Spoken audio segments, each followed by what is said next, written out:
What is up, YouTube? Welcome back to another episode on Code with Annie. In this episode, we're going to take a look at the concept of streams in Java. So, streams were introduced in Java with the version JDK 1.8, or as they call it colloquially as Java 8. And streams is the first functional programming concept that was introduced into the world of Java programming. Because Java, as you know, is an object-oriented programming language, right? And streams introduce the concept of writing functional code, which means chaining of different functions and taking functions as parameters. Now let's take a look at how streams are useful and how we can operate on streams of data. So let me create a list of integers first, and let's import the list. Java.util.list, and say a list equal to. Now, instead of new array list, there is a special way by which you can create a list instantly with elements inside it. You can use arrays. There is a class called arrays in java.util. You can use that arrays.asList, and you can pass as many elements as you want. And there you go. You have a list of integers created just like that. Arrays is an important class in java.util package. You can take a look at all the methods that are offered by this class, and that will be a homework exercise for you guys to explore by yourself. So let's continue with this video. We have a list of integers now, that is around 6 elements here. Now what we will do is let's try to filter out the even integers here, okay, which is 2, 4 and 6, right? So how I will do that is, let's say list of integers. This is where the result will be saved. I'll say even integers equal to a list dot stream dot filter. This is where I will give a predicate. So what is filter is basically the function which accepts a conditional operation based on which you will remove some elements from this list and put it into a new list. Not exactly remove, but you'll just iterate over this list, find the elements which satisfy this condition and put it into a new list. Okay, this list will also contain everything, but this even integers list will contain the elements which satisfy the condition that you put here. That is the purpose of filter operation. So I'm going to say x mod 2 equal to 0. Okay. Then as soon as I'm done here, I have to say dot toList. So what happens in this particular statement is, as soon as I say a list dot stream, right, it will say that okay, we are converting the list into a stream, and then as soon as you do that, it offers and opens up a bunch of new methods that you can apply on that stream, filter being one of them.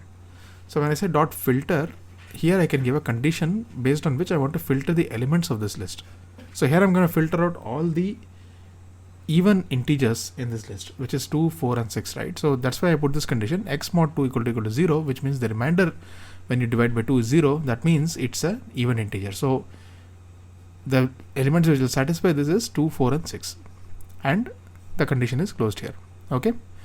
Post this operation, when I say dot toList, because this is the completion statement, so I have to give this statement so that I can collect the data that I have processed, like 2, 4 and 6 is the information that I have extracted, right? I want to put that back into another list. So dot toList will help me do that job for me. Okay, it will put it into a new list, and that's what is even integers list. Now you have to note one thing, that as soon as I say list.stream.filter, up till this point, nothing actually happens in the code. Okay, if I don't do this dot toList, no stream will be opened, no filter operation will be performed. The stream basically will operate only when there is a completion condition or completion line that is present here. For example, dot toList is the completion line. As soon as the Java compiler encounters that there is a dot toList and there is a stream that is opened, only then it will say that okay, dot toList is there, then let's operate on the stream. Let's apply the filter now. Okay, the beauty of this is, you have to understand this concept. This is called as lazy initialization. This means that the entire list is not loaded into memory immediately as soon as you say list.stream.filter. It will only be processed element by element, which is the purpose of the stream, because stream operates on very large data structures. Here we have only 6 elements, right? You might have 1 lakh elements as well, 2 lakh elements as well. So list might be very huge. Okay. Or it can even be applied to the concept of reading a file, right? A file may have a huge amount of content. Okay, when you apply a stream to read the file one by one, like letter by letter or word by word, the stream will not load the entire file immediately into memory. It will start loading and reading the characters one at a time only when you say particular termination condition. Like for example, termination statement like toList, or whatever is the termination condition applicable for converting and starting reading the file. So you can look at file operations using stream and you'll have a clear idea on that as well. But that is one practical use case. So I wanted to showcase how it can be done in a very simpler manner in this for the sake of this video. Therefore I put this particular line here. So this .toList will be the invocation point for this stream to start the filter operation. Okay, now we have filtered the list, right? Let's try to print out the even integers and we'll see what is there in the list. Okay, 2, 4 and 6 as expected, right? Now my ask is filter out the even integers. That is the primary ask. Now I'm saying filter out the even integers and return the square of the values. Okay, now I want to do two things at the same time. So what I can do is, after this filter operation, right, instead of calling toList to just to do the filter operation, what I will say is, let me chain one more function to this. This is called function chaining, and that function is called as map. Okay, here what I will say is map x star x. That's it. So this x is basically each element of this particular list. So for every element in this list that has been filtered, which is 2, 4 and 6, perform the operation of x star x, which means double the element. Basically give the square of that element. So 2 star 2, 4 star 4 and 6 star 6 will be applied as soon as the map is encountered. Now we have to also note that up until this point now, the stream is not at all processed. It is just there. As soon as I say .toList, it will then invoke the filter. The result of the filter is fed into this map function, which is basically this particular condensed list of even integers. The map function is applied on that and you get the value of 4, 16 and 36. If I print this out now, you will see 4, 16, 36. Okay.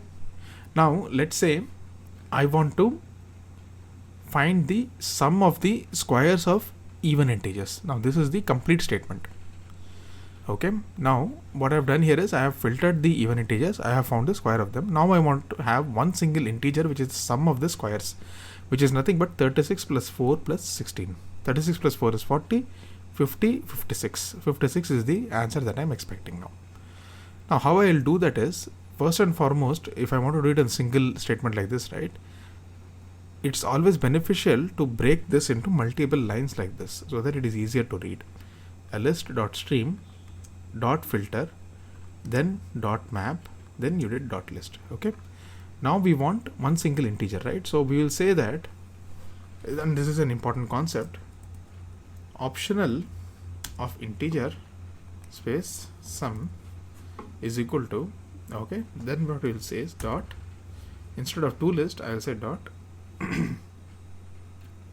reduce.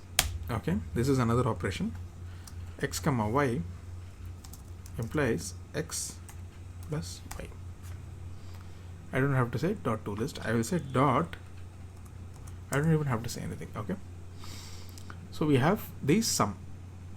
So this is another operation similar to the map and filter operations, right? This is another operation on stream called as reduce, which basically states that, okay, I can perform an operation on successive elements in the list. Let's say I have got 4, 16 and what is the elements that I've got there? 4, 16 and 36, right? Now what it will do is, this reduce operation will say, take 4, 16 and perform 16 plus 4, which is 20. Now the list will have only 20 and 36. Next it will immediately say, okay, take 20 and 36, perform 20 plus 36. So 2 elements at a time, perform summation. End of the day, you will be left with only one particular integer, which is going to be the sum of all the integers present inside this list. Okay. So the reduce operation here always returns you an optional value. Now this is an important data structure in Java. I have not spoken about it in the previous videos because I want you guys to explore it by yourself. I'll just give you a gist of it very short in this particular video. Optional basically states that either you have a value or you don't have a value in that particular integer. Okay. Optional means that anything inside optional, you can check with .isPresent method whether to see whether something is there in that or not. If it is not there, you look at the use case of this, right? It's primarily intended to use as a method return type where there is a clear need to represent no result and where using null is likely to cause errors. Okay, you have to check whether the value is present. If it is present, it will return true. If no value is present, then it is going to return false. So optional basically puts a wrapper around any data that you receive, not just for integers, for strings, for everything you can have an optional. It's a generic here, okay? And it will give you whether a value is there or not. And based on that, you can further proceed to perform any operation.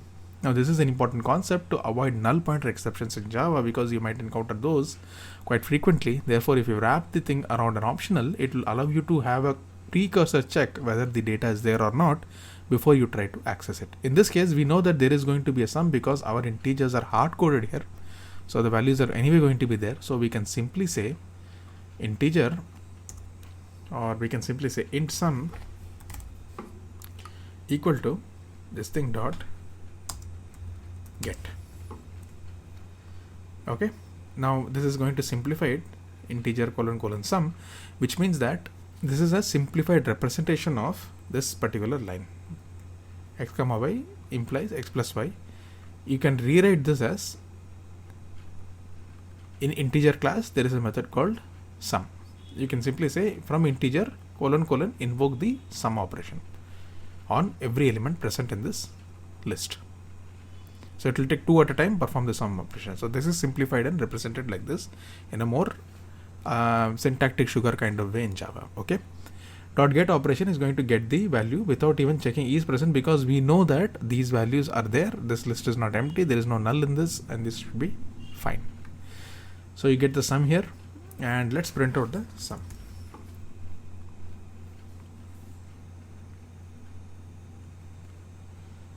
Alright, we got the value 56. That is going to be the sum that we were expecting, right? So we got the value here. Now this is the beauty of streams in Java, how it is implemented and how you can stream and have multiple functions applied back to back, one after the other, right? Now this is actually the principle of functional programming or functional chaining, more such in this particular example. Okay.